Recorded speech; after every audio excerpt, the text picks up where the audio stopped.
Welcome to the Conscious Radio Network. Become enlightened, have fun, and tell all your friends and family to share with everyone they know. You can watch us on YouTube and Rumble while following us on Facebook, or find us on X, Instagram, and TikTok. Our podcasts can be found on Libsyn, iHeart, Spotify, Apple Podcast, and more. Most of all, remember to go to our official website at consciousradionetwork.com for past episodes, future shows, and scheduling. We also want to welcome our international audience. Don't stop now. Enjoy the community. Subscribe or follow today.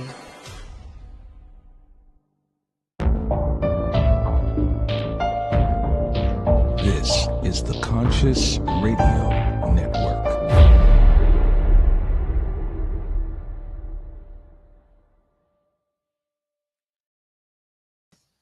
Good day, everybody, wherever you might be on this spaceship we call Earth. Welcome to Conscious Radio Network's podcast series, The Seance. I'm your host, Reverend Dr. Paul Mekas. If this is your first time, please subscribe, like, share, comment, and also don't forget to follow us wherever you listen to your podcasts. Today, math. We are going to talk about math, maybe a little bit more. The universal language of the cosmos. He is known as Dr. Dell, a math educator and innovator, dedicated to transforming how math is taught and learned. With a PhD in Algebraic Number Theory and decades of teaching and business experience, Dr. Dell empowers students and professionals alike by demystifying math, if I could talk, using modern tools like scientific calculators and Wolfram Alpha. His mission to break down math barriers and inspire listeners to invest in yourself for a bright or brighter future. Let's welcome to the podcast, The Seance, Craig Hane. Welcome, Craig. Thank you. Glad to be here. Very, very welcome. So, math is the universal language. I mean, it should be understood anywhere and everywhere around the cosmos, and very important to education today. What are some of the misconceptions people have about mathematics? Well, it's too hard, man. It's too hard. Yeah, that's one of them. Is the way math is taught today in the United States. I'm going to talk about the United States. A lot of people never really understand it at all, and they don't like it, and they're afraid of it, and so on. And the reason is math is like music. It's a huge subject. There's all sorts of math out there. There's more math than there is music, probably. So you've got to find for a given individual student the math that they will find relevant to their life. And then you have to teach it in a way that they can understand it. And that involves what I call, and it's an acronym I made up, SPIKE pedagogy. Number one, you have to pick out the right content. It has to be the correct content that is relevant for the student. So, for example, everybody needs to count 1, 2, 3, 4, 5 and learn the decimal number system. That's probably one of the first things that you learn. And most children learn that very quick and easy when they're young. Then you've got to begin to learn some geometric concepts. And because everything around you is sort of geometry, there's triangles and squares and circles and all that. And then you've got to have tools to be able to deal with the numbers and the geometry. And there's a subject that's called algebra to do that. And algebra is taught in our schools usually as a separate subject. It's usually taught for a whole year, like an Algebra 1. And 90% of the things they teach you are old manual tools you'll never use. They're difficult to learn. Or theoretical concepts you'll never use that are difficult to learn. And what you really need to learn in the beginning, for a beginner, is the practical algebra you'll need the rest of your life. And the way I teach it, it's only 10 lessons. Wow. And it's easy to learn. Now, before you learn algebra, you need to learn all of the arithmetic calculations you're going to have to use for algebra. Historically, that was done manually, and they're very difficult to learn. they're error prone, they're boring, but today you have a calculator that you can use to do them all. Very quick and easy. Now, the scientific calculator first came out in 50 years ago, in 1972. Yeah. And then and by the way, the first scientific calculator in today's dollars costs $2,500. Today, there's a much better scientific calculator. They've gotten better over the years. You buy a really good scientific calculator for about $10. I use the TI-30XA. Now, I teach a student how to do the scientific, all the arithmetic they'll ever need to do for practical science in about 16 lessons. It takes them about 2 weeks to learn it. Wow. It's kinesthetic. It's fun. It's kind of like a game. It's not a game, but it's a little like a game. And it builds up their self-esteem. It eliminates their fear. And they go, well, this can't be math. This is too easy. No. Math's not going to get any harder. The content I'm going to teach you and the way I'm going to teach you. Next thing I do is I teach them practical algebra, 10 lessons. Takes most of them maybe a couple, 3 weeks. It depends. It's self-paced. It's all done online. It's all done with tutorial videos off Amazon Web Services with notes and exercises and quizzes, all kept track of in a learning management system. It's all automated, very inexpensive. It's not free, but inexpensive. And then after they learn, algebra by itself is not of much value. You have to apply it to something. Yeah. So we apply it to practical geometry. That's 19 lessons. And that's all about how long is something, what's the area, what's the volume of all the standard geometric things you would think of. And students love it. It's easy to do, and they go through that. Now, algebra and geometry alone do not deal with problems that involve angles, and you have angles all over in technical stuff. So you need a subject that scares people, trigonometry. I've had that. How many lessons for practical trigonometry? 7 lessons. And with the calculator is easy. And so people go through my practical math. I call that the practical math. It's the first 2 tiers of a 6-tier program. It's the foundation. I put all students through it. Begin whether they like math, don't like math, that's what they go through. At the end of that, it takes them usually about 3 or 4 months to go through that program, 1 semester if they're in school. No schools do this, by the way. There's no other program that does this that I'm aware of. And now they know more mathematics than 95% of all of the high school grads in the United States. More importantly, they're now ready to pursue a technical career in any one of the hundreds of technical subjects, because math is the tool you need to learn hydraulics or pneumatics or carpentry or electrical or you name it. And it also gets them ready for the military if they're going to the military. It gets them ready for a tech school, for an apprentice program. And that's the beginning of my math program. Wow.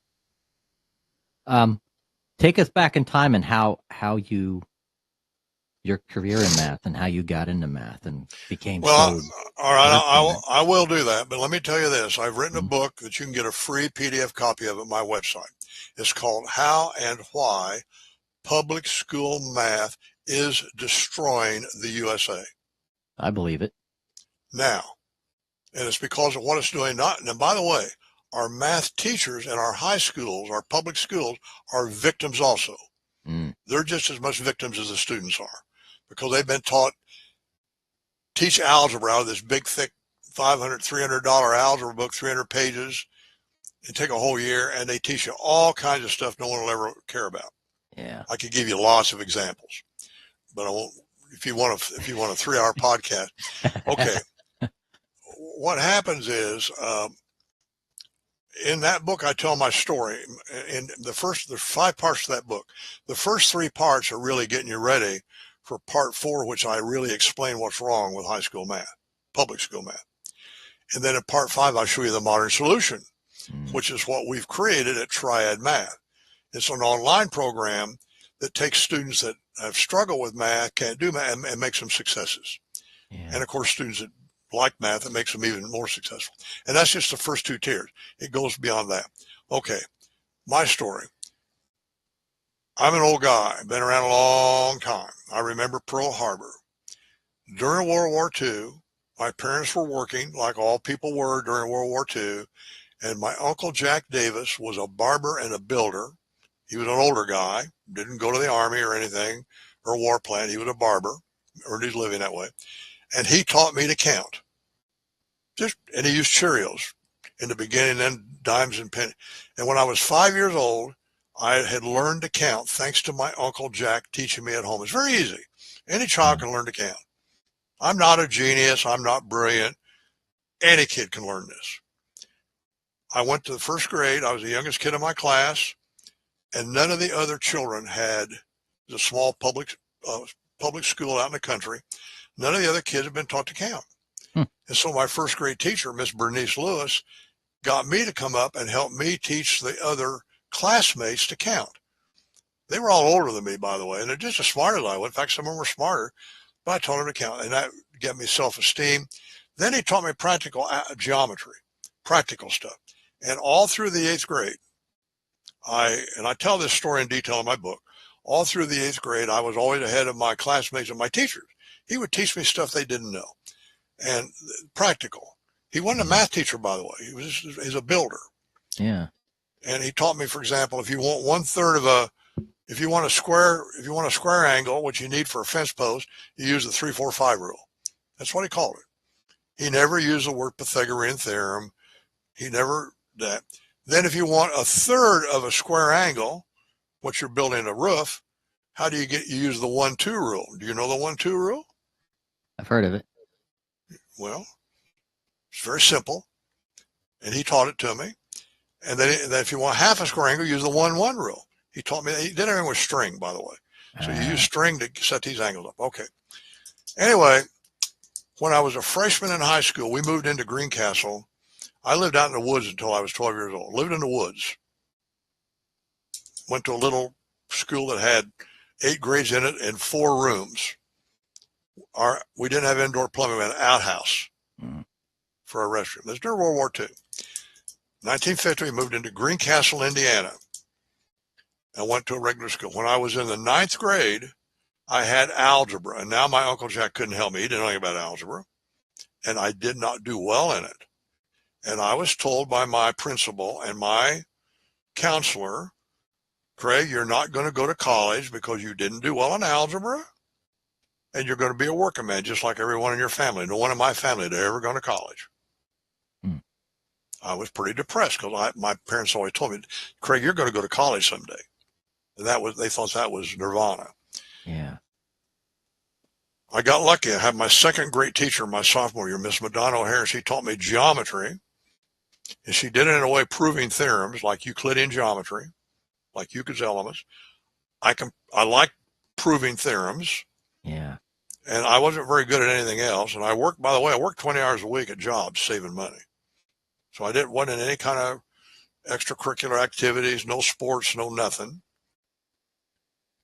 I was good at geometry because she was a good teacher. I did really well at it. In fact, I was number 1 in my class. Junior year, I had algebra again. Didn't do well in it, but now I was a troublemaker because I kept asking him questions. He couldn't prove anything. You're a scientist, okay? You know the quadratic formula, right? Yeah. When's the last time you used it? Shit. Yeah. Decades. What is it? It's the roots of a quadratic equation, a quadratic polynomial. The only time you would care about it, the graph of a quadratic polynomial is a parabola.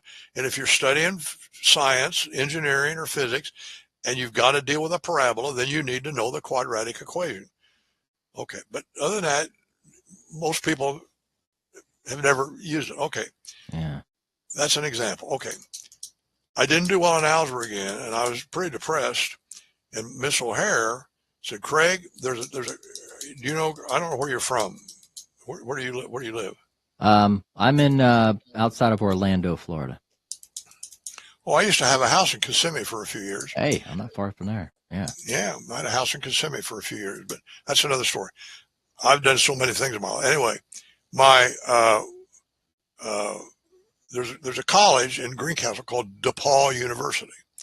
And Miss O'Hare said, Craig, your senior year, instead of taking whatever Greencastle's teaching, why don't you go to DePaul and take college algebra? My principal didn't want me to, but my dad, with his 8th grade education, went in and had to talk to the principal. They agreed. I went, and Dr. Clint Gass, who was the chairman of the math department at DePaul, was the teacher. And guess what? With a good teacher, I can learn algebra, and I got an A in it. I learned algebra. Yeah. And then Dr. Gass, I had a lousy grade point average. I wasn't in the National Honor Society. I'd worked I had no extracurricular activities. I was the youngest kid in my class.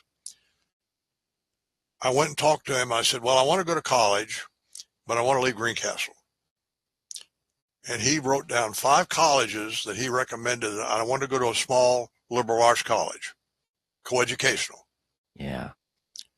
He wrote down 5: Swarthmore, Oberlin, Pomona, Reed, and Carleton.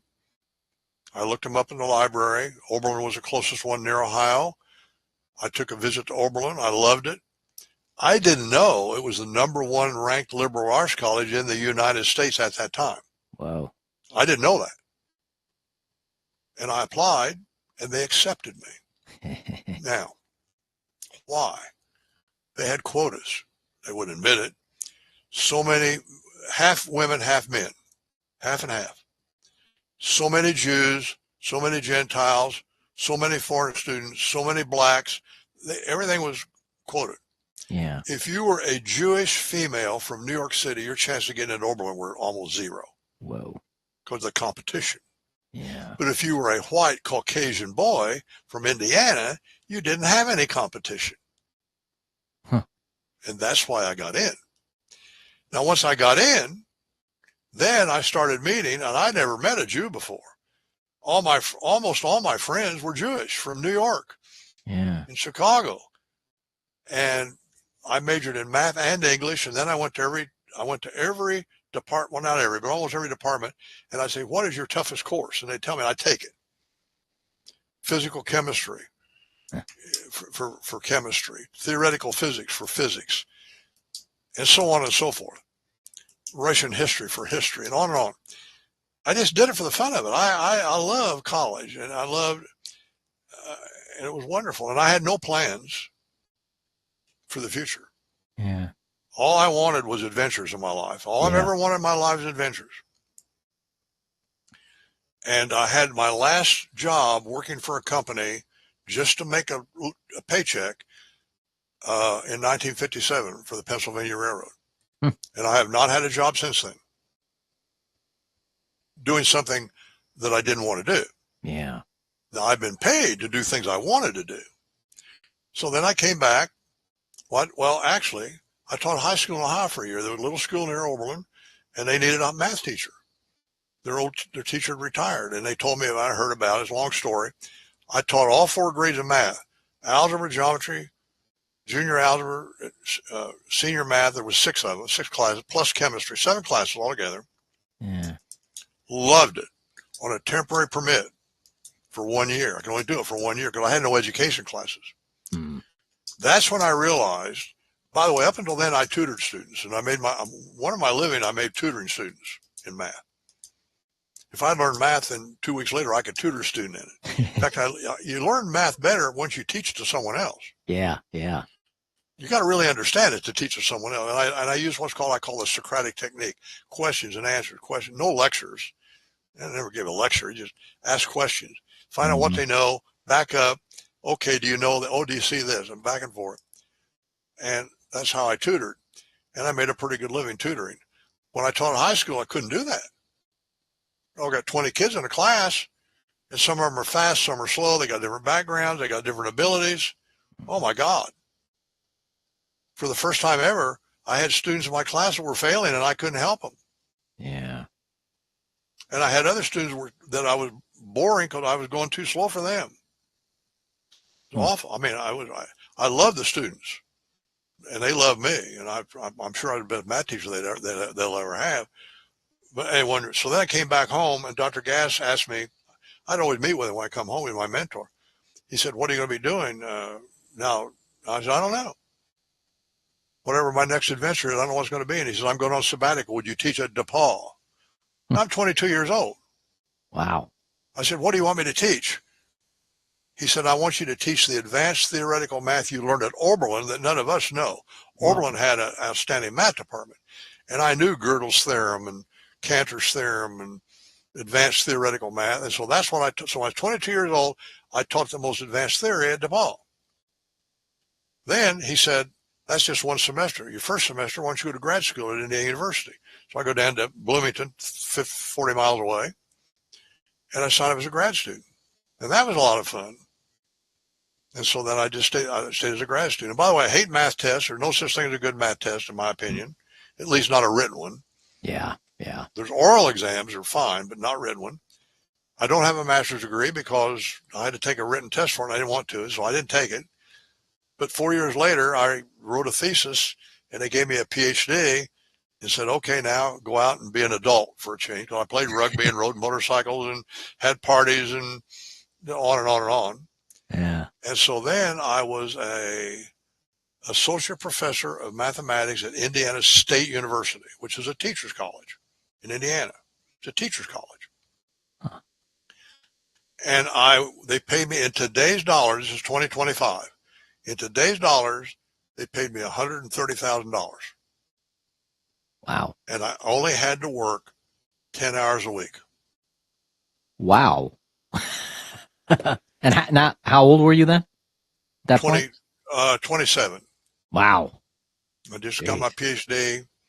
I just married my second wife. I married a guy from Oberlin who'd come from New Orleans. It's a long, involved story. Involves English and Cleith Brooks and her blah, blah, blah.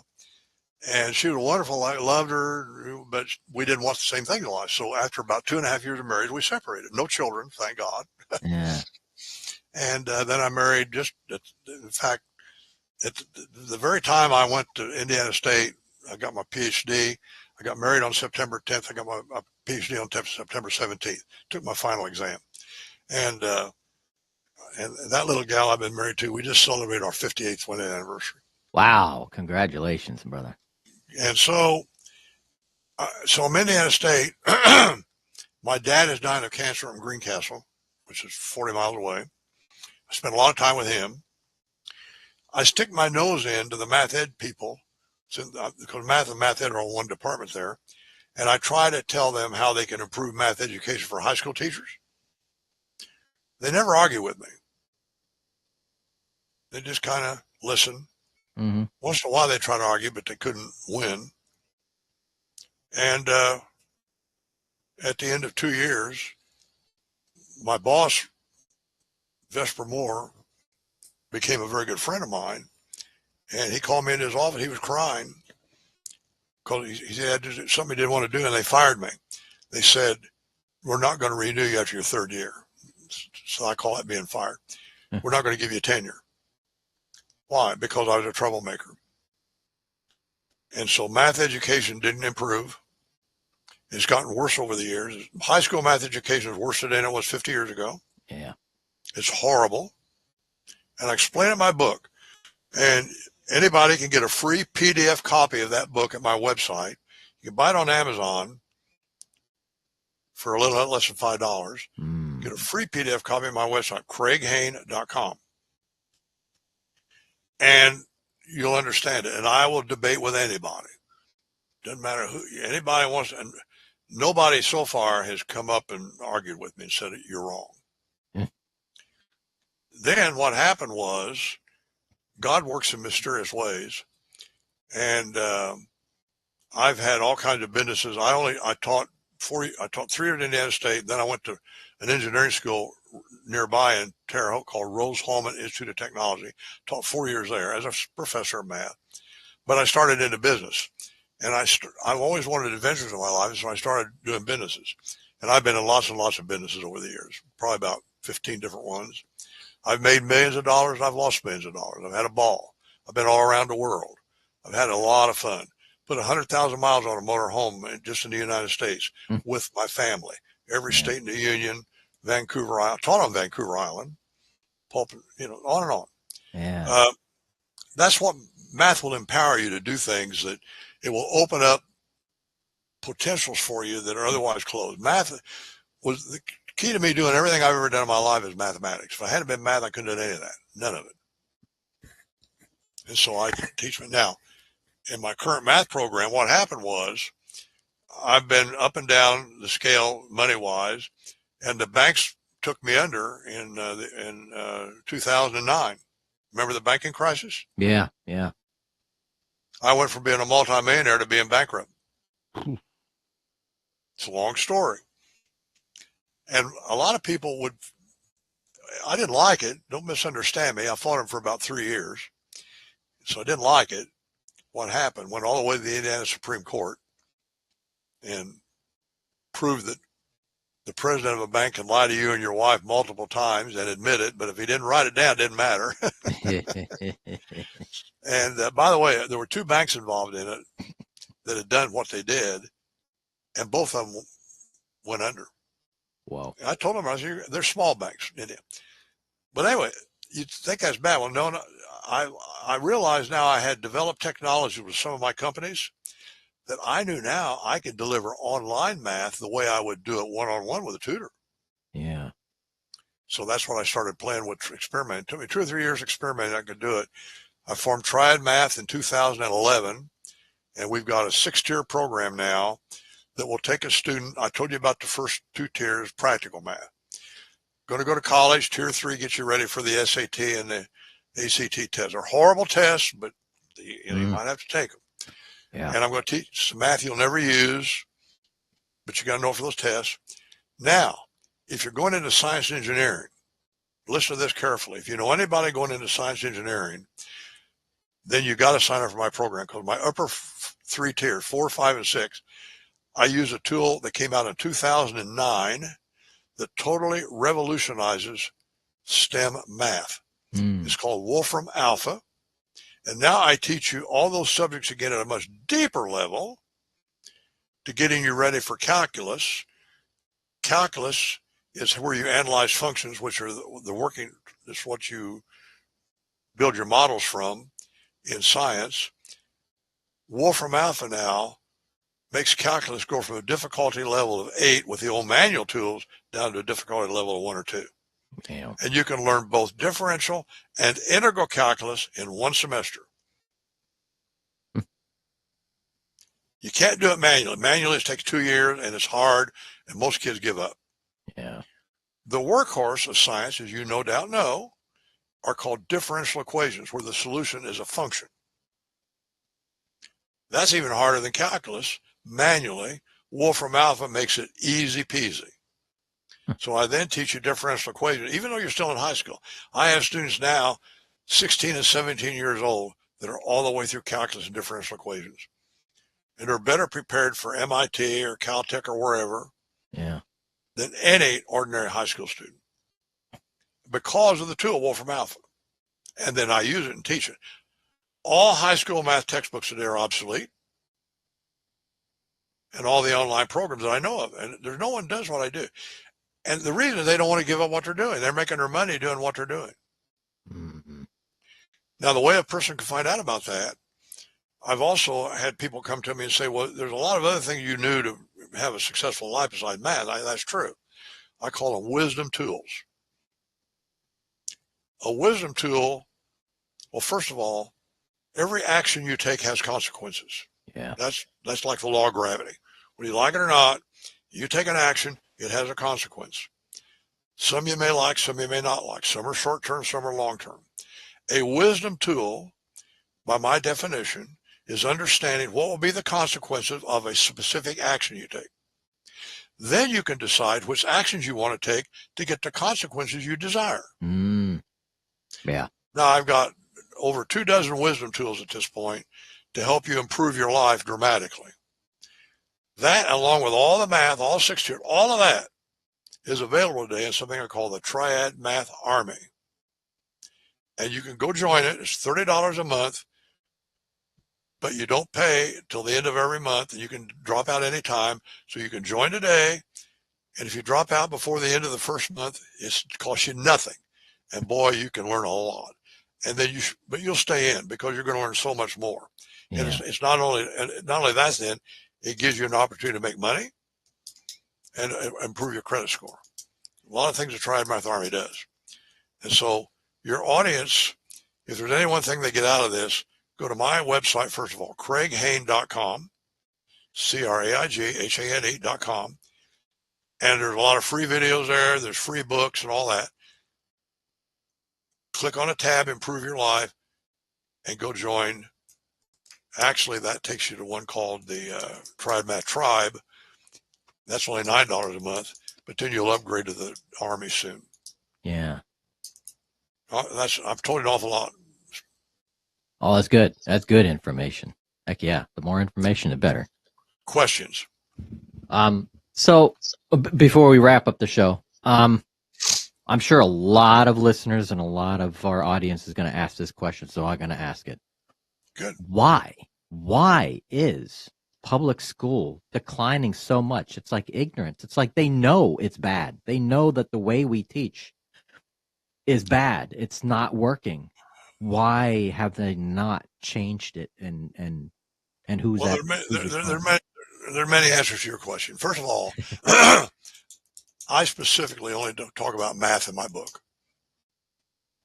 I will argue with anybody on the math part, and it's been bad for a long time now. But there's other bad things happen, and I'm no expert on this in general.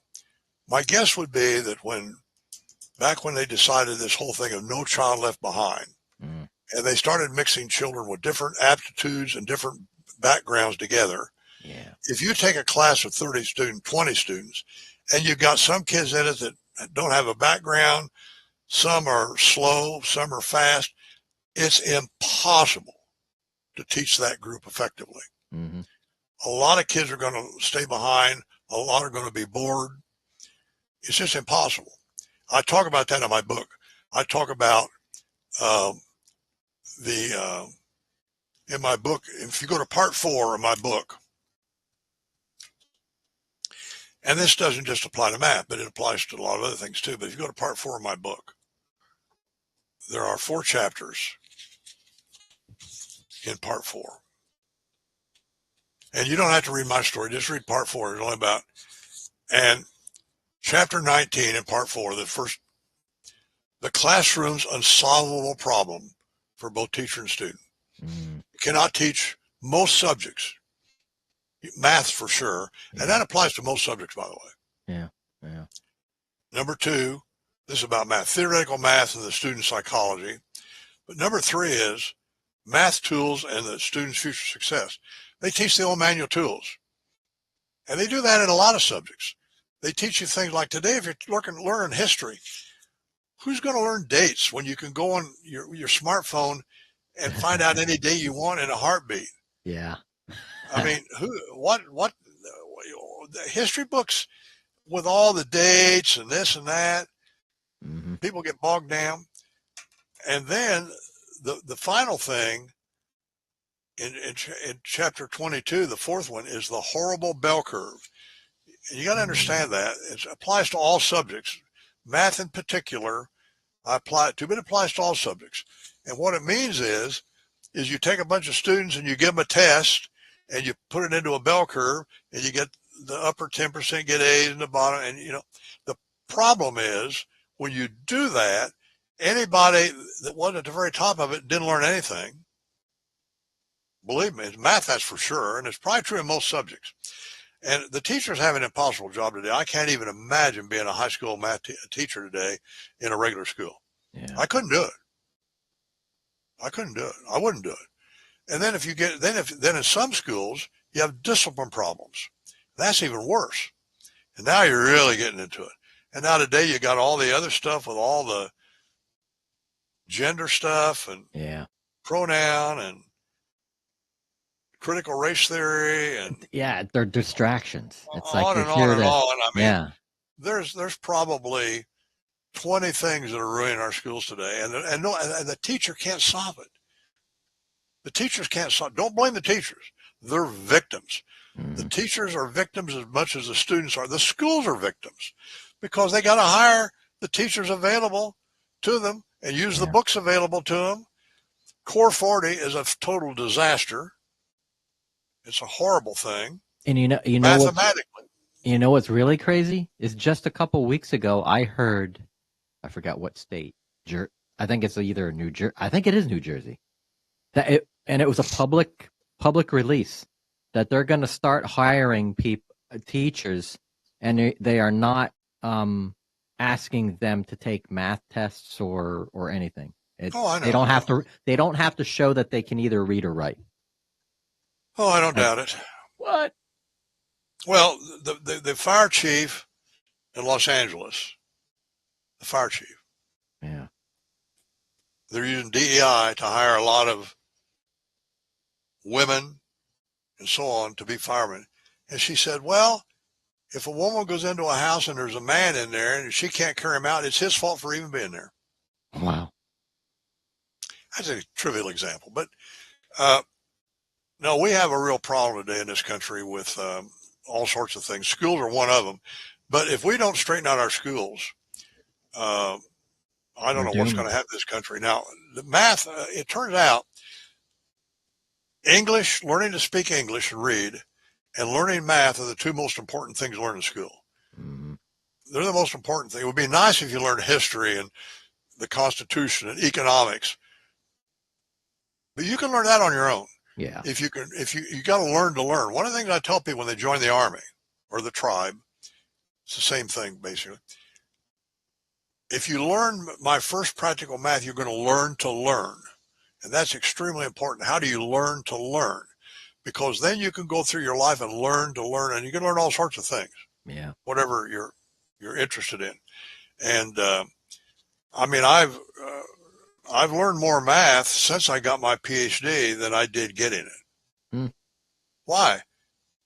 Teaching math, thinking about math, writing, doing this training. Now, I'm just doing high school math now.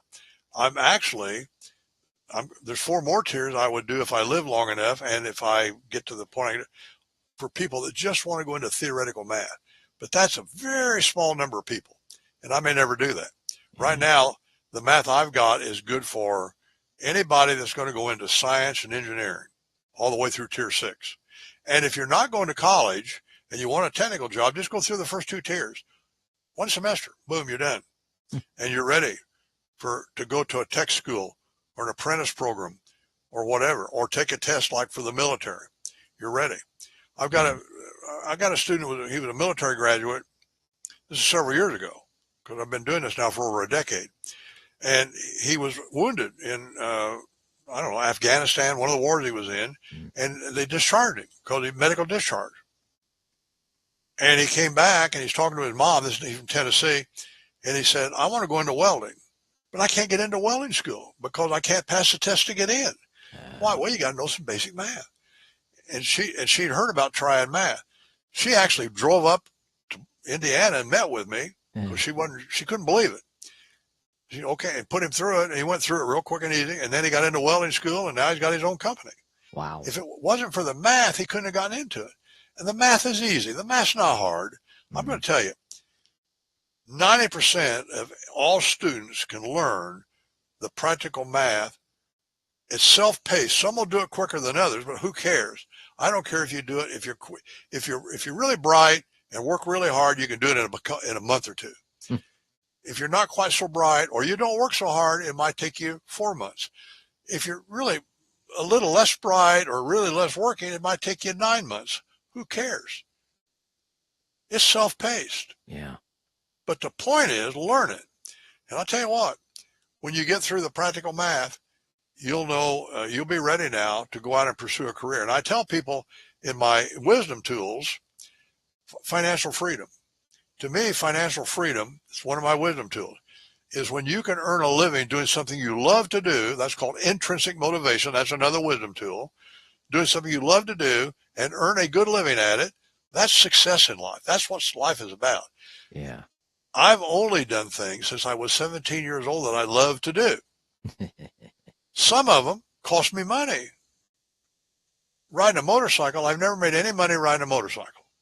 But I've ridden a lot of motorcycles. I never made any money playing rugby. I played rugby for a year. I've traveled around the world. I've been all over places. I never made money doing that. But I did some things I like to do that I made money doing. I made millions of dollars doing it. Millions. I'm not saying you'll make millions, but I'll tell you what today, there's 1,000 technical fields today if you go into it and you take the practical math, then you learn the technology, whatever it is. Learn it from an expert, by the way. Don't go to school. Yeah. Try to find somebody who's good at it, maybe a little company, learn it. Probably within 2 to 4 years, you'll be able to make $40 or $50 an hour. And I'm talking in a modestly priced community. I don't mean New York and San Francisco, but in, Sullivan, Indiana, Kissimmee, Florida. Yeah. Okay. And what's the difference between $20 an hour doing a job you don't like Yeah. and $40 an hour doing a job you love to do? That's what I call success. Yeah. That's what I call improve your life. So if you're listening to this, and I got a new thing for investors, by the way, if that I just starting it now. If you want to go out and help some young people, they can join the Army. It's $30 a month or $300 a year, or they can join for the lifetime for $1,000. And most people want to join for the lifetime because they're going to be in it for years and years and years. I learned these things over decades. You're not going to master this in a year or two. It's going to take you a long time. Everybody gets better all the time. Yeah. What the investor can do is they can buy a lifetime membership for an adult that wants to improve their life for me, and they can buy it for $1,000 or some other asset they want to trade with me, and they can give it to the adult. And I say, don't give it to them. Give it to them in a sense to say, now, when you improve your life financially and you start making more money, take a little bit of that and give it back to me. Give me a little taste of it. And keep doing that. And maybe if you make $50,000, maybe you give me back $5,000. Yeah. Because I helped you. You make $50,000 more than you would have made. Yeah. Make them think about it. No, make a deal with them, and just give it to them if you want to. I don't believe in giving anybody anything for free. I do if they'll prove it, but it really isn't free. They got to put their labor into it. Mm-hmm. If you join the Triad Math Army, if you don't do anything with it, you'll get nothing out of it. True. You put your labor in, which has value, then you ask yourself, did I get more value out of it than what my labor was? And almost everybody does. So then they go, well, I want to stay in. $30 a month is almost nothing, particularly then if you recruit other members, you get a percentage of what they're paying. And so you very quickly, you can get to work costing you nothing, or you can be making money. That's the Army. And that's what life is all about. I don't believe in anything for free. There's always a price to pay for everything. Oh, yeah. Yeah. Nothing is truly free. And you learn that. And that's part of that's part of the wisdom tools. That's part of the financial freedom thing and all that. And so anyway, there's that. Wow. Now, you have another easy question? Yeah, I got a quick question. So, have you had any students that are not young and they're like, I'm in my 50s or 60s and I just want to brush up on my math? A couple, but not much. But it could. Anybody can do that. Absolutely. Yeah. In fact, just go join I also have something called the Tribe, and the Tribe is a precursor to the Army. The Tribe is $9 a month for one person. You join a Tribe for $9 a month, and you'll go through all the practical math. If you're not doing anything else, you'll go through it in 1 month. Wow. For $9, you're going to learn practical math. But if you're doing other things, you're only working, 5 hours a week. It might take you 3 months. So for $27, you learn practical math. You know more math than 95% of the people in this country. Yeah. And if you want to, you're ready for a better job. But absolutely. I mean, I learn things all the time. I learn stuff all the time. I love to learn. I love to learn new things. Same here. So there's no end to learning. I'm 86 years old today. I'm in my 87th year. I do not take medicine. I have no aches or pains. I exercise mildly. I don't play rugby. I don't ride motorcycles anymore. But it's mental. Mm-hmm. Do something that you enjoy, and helping other people, to me, there's nothing more enjoyable. Yeah.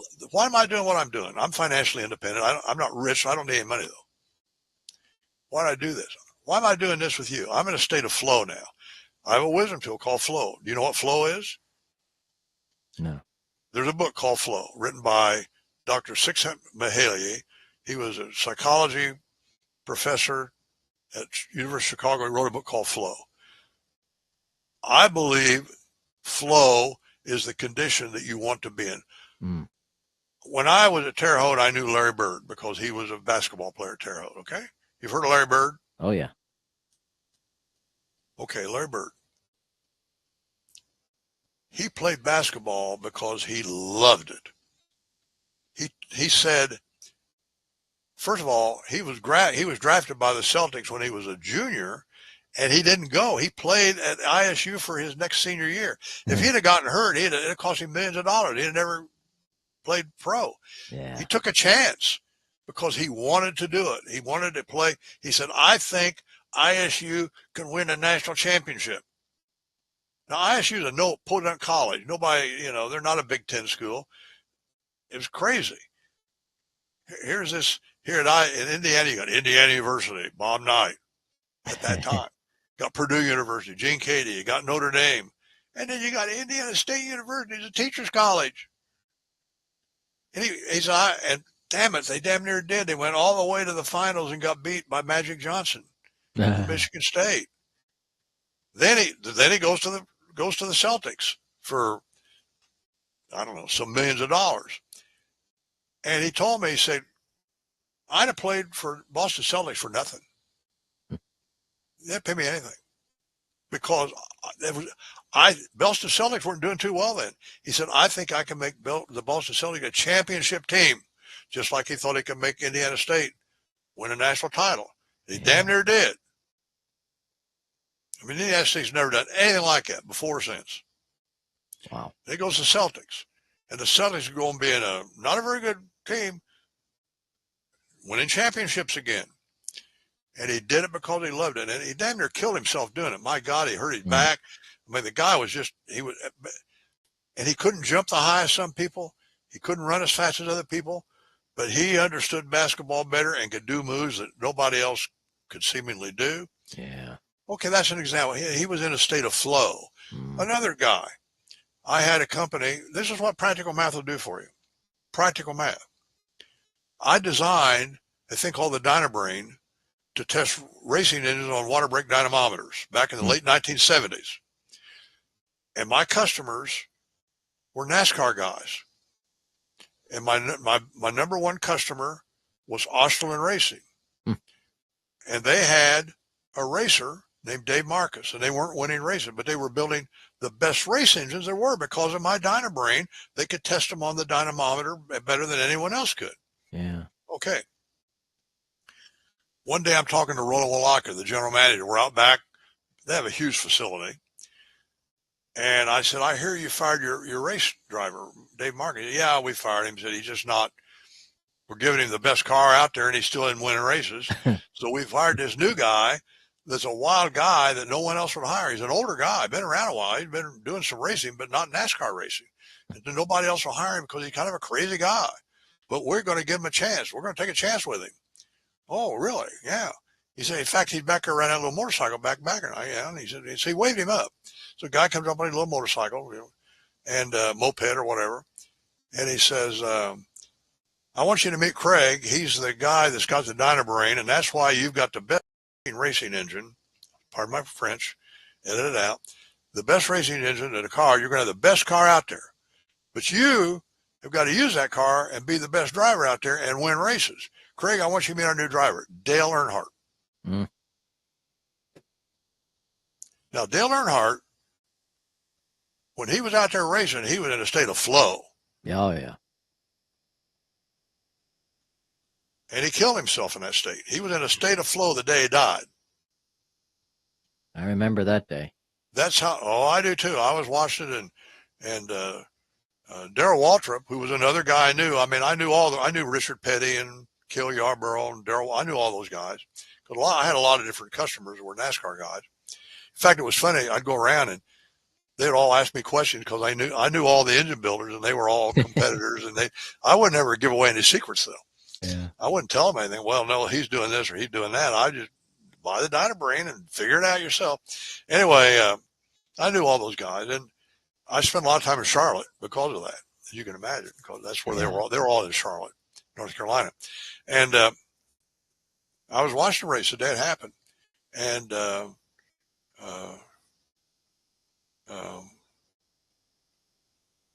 Michael Waltrip, Darrell Waltrip's, I think his name was, I think I got the names right, was leading the race. And I think, anyway, Dell was behind, it was on his team, and he was kind of blocking for him. Mm. It was the last lap. Yeah. And you know, Michael Waltrip was Darrell Waltrip was the guy that was announcing the race. He'd been a race driver. Now he's an announcer. And that accident happened. He went right into the wall.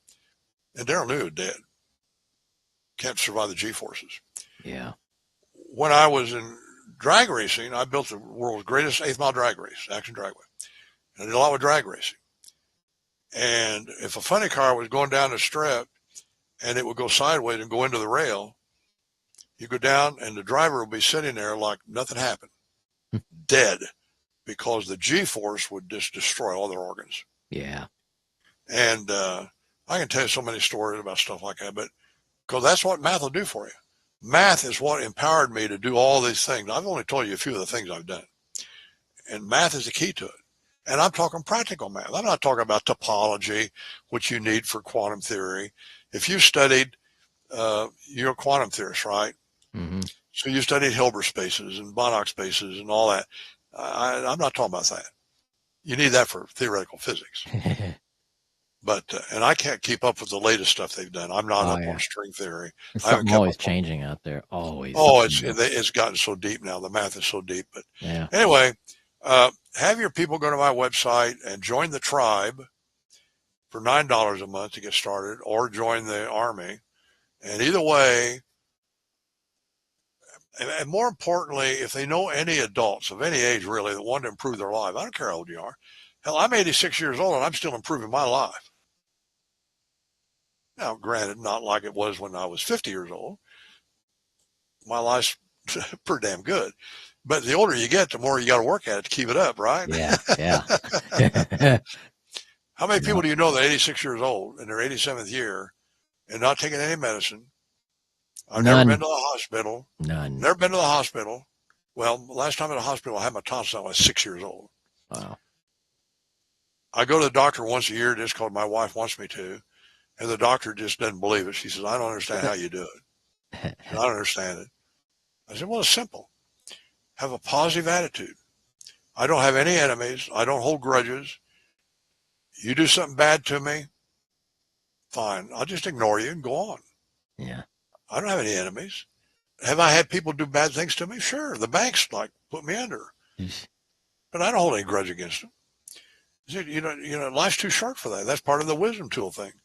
Always have a positive attitude. Help people. Golden rule. Blah, blah, blah. All right, enough of that. I probably, you put my name down, craighane.com. They go there. I got the website. For those who are watching, go to Craig Hane, CraigHane.com. Yeah. And, by the way, will this also be out as a video also, or just audio? It'll be audio and video as well. Yeah. Okay. Well, I'm sitting here in my little home office. You see some clothes behind me, and you see some books on the shelf, and I got a big TV over here, and I travel the world this way. I can tell you more about Ukraine. I don't know anybody that knows as much about Ukraine of my friends that I do, because of what you on YouTube. You learn about the world today, and of course today. Inauguration day. You did this on Donald Trump's day. Yeah. And it's Martin Luther King Day too. So. Oh yeah, MLK. Yeah. By the way, I met him at Oberlin College. Oh wow. Before he was famous, I went to Oberlin in 1956. And Oberlin was known for the Underground Railroad, very liberal school. Yeah. And they had all kinds of people come there because it was #1 liberal arts college in the country. I met Martin Luther King. I met Ayn Rand. I played poker with the guy that did Mark Twain Tonight, Hal Holbrook. Oh, wow. That was Oberlin College. And on. I can tell you lots of stories about that. But it's just, and to me, life's adventure. Oh, yeah. When I was 10 years old, my Sunday school teacher, Theron York, said, what do you want to do with your life, Craig? I want to have adventures. To me, that's what life should be all about, adventures. It is. Yeah. It's a journey Have and it, an adventure. love things and help people. The more you help people, the better you'll feel. If there's any reason that I'm healthy, it's because I've tried to help as many people as I can. Yeah. And I've always succeeded. If you got somebody that's a drug addict and won't quit and won't drop it, I talk about addictions and habits. We've all got them. I had some I had to overcome, by the way. Donald Trump never smoked or drank because of his older brother. Yeah. Well, it wasn't me. I both smoked and drank. I had parents that smoked. I smoked 2 packs a day. I drank a quart of whiskey a day. Not for very long, thank God. Yeah. Because it would have killed me. But I got over it. Why? Wisdom tool. Actions have consequences. And that's what my training is all about. Because we all have habits and addictions, and we all have them. But there's good habits and there's good addictions and there's bad ones that are bad. Depends on how you define it. So that's a really important thing. I don't know who your audience is. Who's your audience, by the way, typically? A lot. I mean, I've got, it's a mixture. Believe it or not, I've got more male than female. Most of the subscribers on the YouTube channel most of the viewers on the YouTube channel are not even the subscribers, but it's global. I mean, I've got a lot from Australia, a lot from Russia, a lot from majority from the States here. But once you get it up into a YouTube, if you give it to us, we'll put it on our channel too, with a reference to come to your podcast. Cool. If you like. Definitely. I will note that. Great. And if you want to do another one sometime, we covered a lot of ground today. Yeah. And but there's always things to talk about. You want to have one talk about Ukraine or Gaza. Yeah. I can't believe that Trump solved the Gaza problem already. That was quick in one day. Blew my mind. Yeah. I don't think Ukraine's going to be quite so easy, but I think but that's another story. We don't get into all that now. Don't get into politics. Yeah. By the way, I'm not liberal or Republican. I'm not Democrat or Republican. I'm not liberal. Some things, for example, I'm against the war on drugs. I've been against it all my life. No, I don't argue that with people. Mm-hmm. But, anyway, enough of that. Not political, really, except on specific issues. Yeah. Okay, great. Cool. Craig, blessings, my friend. Thank you very much. Thank you so much for your time. And keep up the good work. Will do. Thank you. Stay in touch and maybe do another show. Maybe get into. I do have a show on on Patreon that we kind of get into the conspiracy type stuff. So if you've got some interesting things of truth you would like to share, let me know. Lots of things we can talk about. There you go. Perfect. We have lots of things we can talk about, and I'm a big into all kinds of. I mean, Oliver Stone's I'm a fan of Oliver Stone, for example. I wouldn't call them conspiracy theory, but they're kind of like that. But no, there are a lot of things that I think that all history is fiction. Yeah. Written by the winners, and I think that rarely do we really know what's behind the scene. Yeah. Do we know the truth of what really happened? Yeah. We can speculate, and I would make a bet on it. I'd make a bet on who I think was behind killing Kennedy. I'd bet on it. Not sure I'm going to tell you on a YouTube video, but just one-on-one, I'd make a bet on it. But I can't prove it. Can't win the bet. I can't prove it. And that's true of so many things. But no, I love to talk about all kinds of topics. Because see, math applies to virtually everything. Yep. What about inflation? Is it good or bad? What is money? I have wisdom tools on it, by the way. What is money? How should you treat money? Yeah, and like the fractional reserve system, our monetary system, how it works, how it's created. What is it? Yeah. And almost nobody understands that. Yeah. And have you read Amy Chua's book, Political Tribes? I've heard of it. Well, I'm a great fan of that. See, I read Hillbilly Elegy that J.D. Vance came out with when it came out, and I really liked the book. And then Amy Chua was his mentor at Yale. She's a law professor. And if it weren't for Amy Chua, there'd not be no J.D. Vance today that we know. Yeah. Okay, then years later, she came out with a book called Political Tribes, a great book. And it got me to thinking in terms of tribalism, analyze everything that way, because we're a tribal species. Mm-hmm. That's what we are. Sapiens are tribal. Yeah. And we can have a long talk about that sometime. And there's a lot we can talk about, and I'll be glad to do it.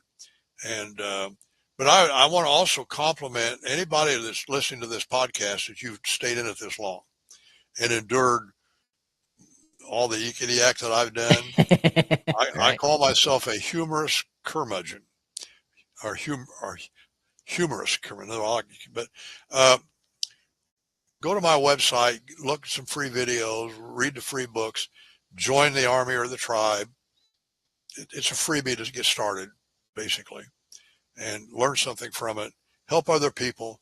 Yeah. I agree. I think that our mission, by the way, and I state this in the thing, my number one mission of the Triad Math Army is to eliminate major war. Mm. And boy, we got a long way to go to do that. Oh, yeah.